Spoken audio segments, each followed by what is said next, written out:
Hey guys, it's me Simo Urahara, and in this video, we're going to talk about one of Kubo's important answers regarding the fate of the Quincies after death. As usual, Kubo doesn't give you a clear-cut, definitive answer.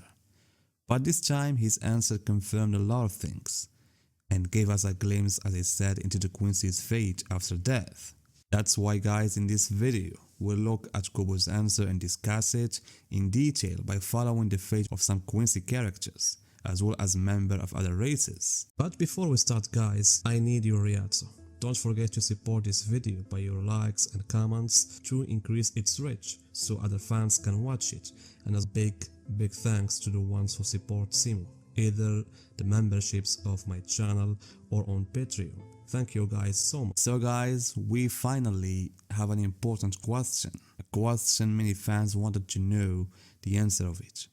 What happens to the Quincies after they die? This fan asked whether Kategori and Masaki went to Soul Society, and also where the Quincies go after death. As usual, Kubo didn't focus directly on the first question, but gave us a more comprehensive one. Quincies after death go somewhere other than Soul Society.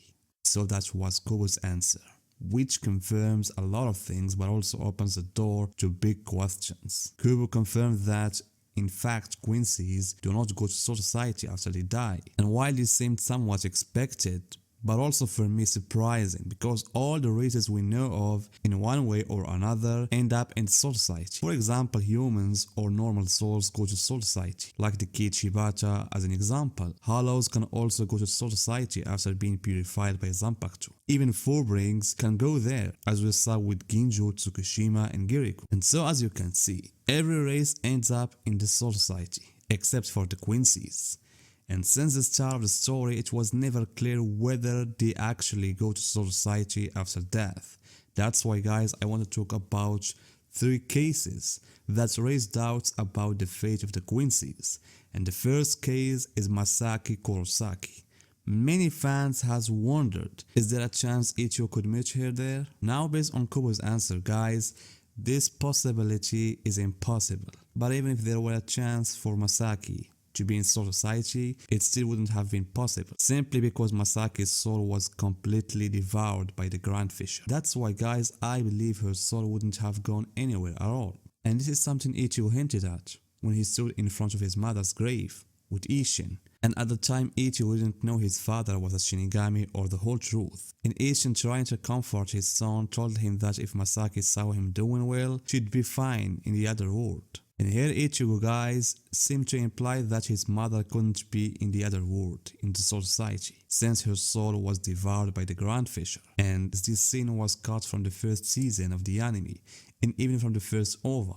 But going guys to Isshin's words, I see 2 possibilities. Either Isshin knew the truth, that Masaki's soul was devoured by Grand Fisher, and was just playing the role of a human father, nothing more.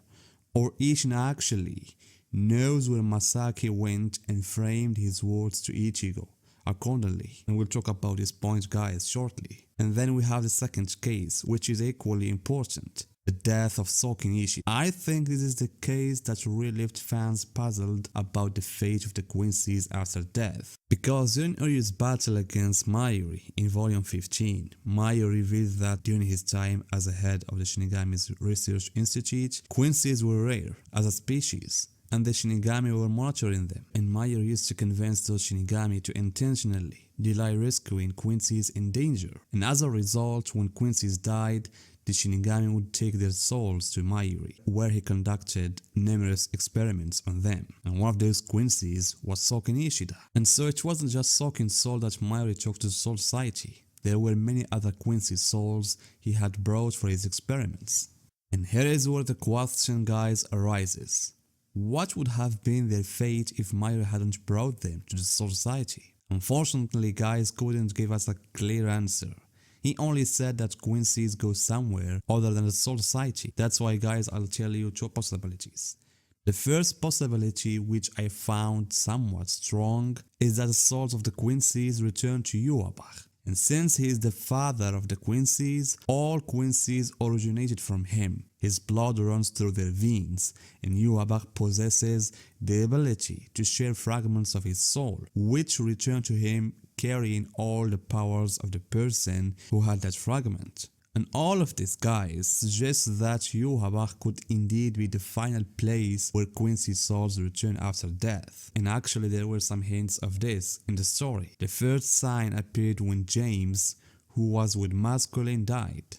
And for reference, guys, Kubo confirmed that the real body is James, and Masculine is merely a manifestation of the hero James desires to be. So when both Masculine and James were killed, it was James' soul that returned to Yuabak. Yuabak confirmed this when he said, "Come to me, James," or something like that. So this could be an indication of this concept, especially with the new scenes in Yuabak's flashback in episode 24, where Yuabak talks to Ichibi about the suffering of souls that comes to him after death. We saw many Quincy's souls or souls of humans that Yuabak receives after their death. And according to his words, they are one of the reasons he wants to restore the old world, where there are no boundaries between the concepts of life and death. However, guys, this idea itself is a bit vague. I believe there are some points that might suggest that this isn't what Kubo meant. If that were the case, what happened to the Quincies who died during the 1000 years Yuhabak was sealed? Or maybe, since Kubo didn't mention Yuhabak directly in his answer, he actually means another place entirely that's not the society and not Yuhabak. Here where other possibility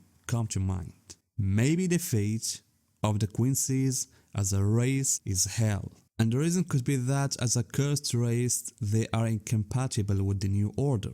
Perhaps something similar happened to them as with Komamura's clan. Remember, guys, Komamura's clan used to live in the human world, but due to their sins, they were sent to the beast realm. And as I mentioned in a previous video, this realm is similar to the concept of hell from the Buddhist mythology. So I believe it's possible that the Quincy's fate is something like that, especially considering that Kazui was shown to send ordinary souls to hell. So why wouldn't there be a part of hell specifically designated to the Quincy souls? Therefore, guys, in my opinion, Kubo's answer could imply either Yuhabak is the place separate from the Soul Society where Quincy souls go, or there is an actual place other than the Soul Society, and I have suggested hell as a possibility. So what about you guys? Do you think of other places other than Soul Society? Maybe like reverse London and Burn the Witch or something else? Tell me, guys, your opinions in the comments, and see you guys in my next video.